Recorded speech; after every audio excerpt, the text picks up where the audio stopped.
If you're 60 years old today, there's a good chance you'll live to 100. Are you prepared? Welcome to Your Longest Life, the podcast all about exploring how we can live our best life as we age. Here's your host, Ian Thompson. Hi, this is Ian Thompson, the host of Your Longest Life, how to live your best life to 100 and beyond, Dale. This just goes on and on living, doesn't it? My guest today is Dale Harvey. Now, the reason Dale is here, his company's called Compass Point Financial. Dale's going to be one of the presenters at the downsizing seminar that we have coming up at the Nanaimo Golf Course. It's going to be February 24th from 1 to 3. We're going to be going over, selling your house and downsizing and what do I do with all my stuff. But at the end of the day, Dale's the one that's going to help you because, the good news is you sold your house for 1 million, 1.2, whatever the market bears, and you found a townhouse for 500. You've got a difference there.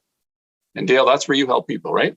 That's it. Exactly. Thanks, Ian, for having me. And I'm happy to, be a presenter with you coming up. Awesome. So I guess we'll start at the beginning, even before people have decided that they're going to sell their house and downsize. Typically, we're talking about people that are 65 or better, age-wise. Hopefully, there's some things they've already done to get themselves set up so the money lasts. That's the biggest thing. I don't want to run out of money. Exactly. There's only two things to run out of: one's time and one's money. So when you first meet with someone, are there certain questions you're going to ask to help them get a grip on where they are? Oh, well, absolutely. The first step is to do what's called a financial review. And the reason why you have to do that is so that you can have some kind of a barometer to gauge your financial success going forward. So if you don't know where you are today, you can't really make any decisions or even determine whether or not you're any further ahead in a year from now. Okay. Do you find that it really is a concern with people that I'm going to run out of money? We read about people living longer and longer. And clearly, we all know people that are doing that. Is that a valid concern? It is a valid concern, absolutely, Ian. But having said that, we've got mortality rates that kind of, suggest, the average 65-year-old should live till they're 80 or 82 years of age, male or female, right? So the thing to consider, though, is if you're 65 and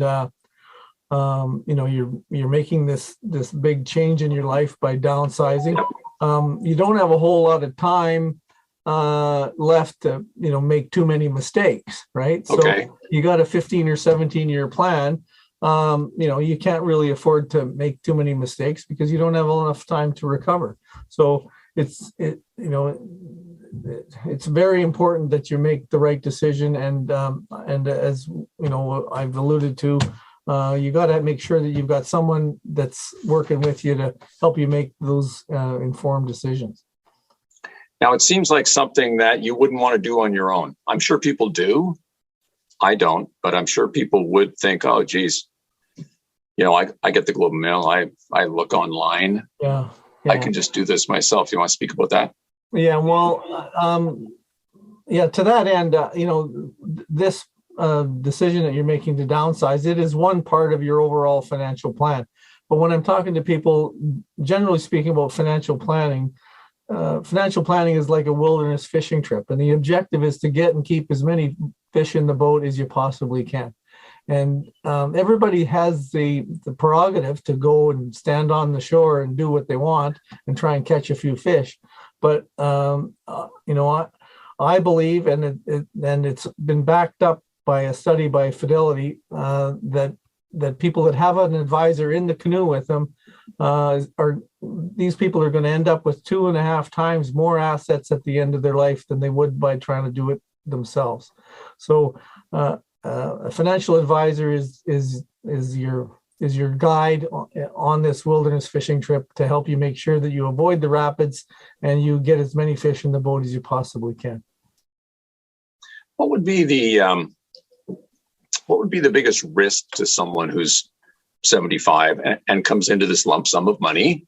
Let's use a round number. It's $500,000 that they do the wrong thing. That would be what would be going through my mind? I don't want to do the wrong thing. What would the wrong thing be exactly? Well, there's lots of mistakes that people can make, but I think number one, they shouldn't be overcommitting to any one particular investment. Okay. So you want to try and make sure that you're maximizing all of your tools that you have in your toolbox. So as an example, if someone has maybe not had an advisor with them working along the way, then they may not have been able to piggyback their pension plan with an RRSP contribution. Maybe they didn't buy spousal RRSPs. Maybe they didn't buy a tax-free savings account for them or their spouse. Maybe they don't have life insurance. Maybe they don't have a will or estate plan. Do they have a health agreement, and do they have a power of attorney in place? There's a lots of pieces of the puzzle that, any one of those pieces could have a major effect on what they're going to do overall. So, you can have the best investments out there, but if you don't have a plan that allows for the dispersal of those investments in the event that you losing your life, well, then you worked all that time and effort was put into a plan that didn't really meet your objectives, right? So you got to make sure you cover all the bases. So I guess that's part of what your role is, to help people figure out, okay, what am I going to do, even if this money does last beyond me, and how am I going to disperse it to my kids or whatever I want to do, or wherever I want this money to go. Exactly. And maybe you don't want to give it to your kids. Maybe you want to be Warren Buffett and give them a little, like he gave his kids a little bit, but nowhere near the billions that he owns. Right. Because he says, I made it on my own. You're going to do it yourself. Right. And again, as the financial advisor, we don't really care what it is, what you want to do. It's a matter of making sure that you've got the plan in place and the paperwork that's going to make that happen. Maybe you want to leave all your money to the SPCA. Yeah. Whatever it is, doesn't matter. Mm-hmm. Mm-hmm. What about other family members? Do you find at this point in life, a lot of people get some conflicting advice? Well, yeah, for sure. As an example, and maybe even with this downsizing, it can be part of a financial plan that, you name your children as registered owners on your property. Well, that sounds like a good idea until such time as one of your children decides to go through a marriage breakdown, and now their spouse has access to your home. So, right. You have to know the situation before you go deciding whether or not your children should be part of your mortgage document, right? So, you're a registered owner. It's always hard to think of the downside when you're just trying to help. Exactly. Right. Yeah. But, because problems can arise from that, right? Now you've got a situation where the spouse of one of your children is going to have a claim against your property. And you may not want that. So you can do things differently that will satisfy those control requirements, but that's between you and your advisor and probably your lawyer. Right. That makes sense.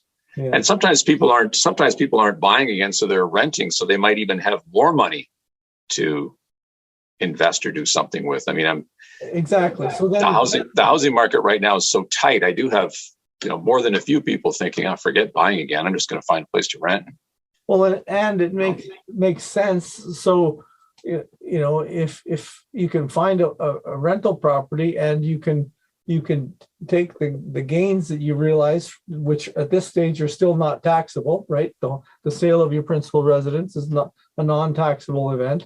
So you can invest that money. And now all you have to worry about is trying to find a place to put that money so it can produce an income for you.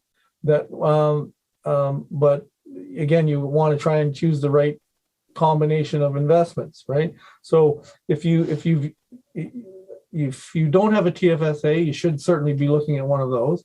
If you've never had any real money to invest and have never had any non-registered money, well, then how should that investment portfolio look? There's only three kinds of income out there. There's interest income, there's dividend income, and there's capital gains income. And they're all taxed differently. So you want to make sure that you've got the right combination of those three types of income that will reduce the amount of tax that you're going to have to pay from that investment, so that you can afford to live in that property with again, the least amount of tax paying. Pain. That's a good word, isn't it? Yeah. Well, it's inevitable. That's all good. I mean, we all have to pay taxes, but you don't have to pay any more than your fair share, right? Just want to pay our share. Yeah, exactly. Yeah, that makes sense. You mentioned maybe one more question. You mentioned the rising interest rate environment. Clearly, they've been low since nobody can remember how long, and it's inevitable they're going to go up in 2022. I don't know exactly when. Nobody does, but they will. Yeah. Talk about that for a minute going forward, looking forward about getting in the right kind of investment in a rising tax environment or interest rate environment, sorry. Yeah, well, currently we've had some volatility in the stock market. And so, again, if those things are happening within your own portfolio, then there is a tendency to think, oh, I should take my amount of money out of equities and move into something that's going to produce, some level of safety for me. And that could be a debt instrument like mortgages or long-term bonds. And the truth is that when interest rates spike upwards, then that has a negative effect on your long-term bond portfolio. So the safety that you were looking for by moving out of equities into bonds is not going to be there, because interest rates go up by 1%. There's a direct correlation on the value of the investment portfolio relative to whatever the bond yields are out there. So you could have a 1% interest rate spike, but the value of your investment portfolio is drops by 8%. Okay, and that's because what's happened is, relative to the portfolio that you own, there are bonds out there paying a higher yield than what you currently hold. So now the value of your investment portfolio is going to go down. So the safety that you were looking for by taking your money out of equities and moving it into a bond portfolio is not going to happen.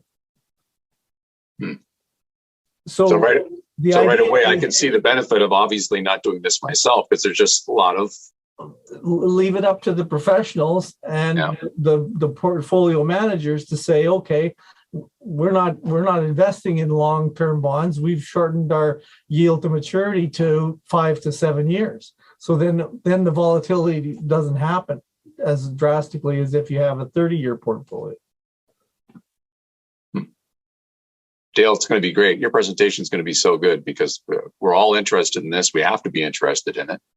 And I'm so glad you're going to be a presenter. Well, and I appreciate the opportunity, Ian. And I think that, for those people that have never really had anybody in the boat with them before, when you're in the last trimester of your life, right, then you really don't have, again, a whole lot of time to make too many big mistakes. So it's important that you go into this with your eyes wide open, and make sure that you get enough information so that you can make an informed decision.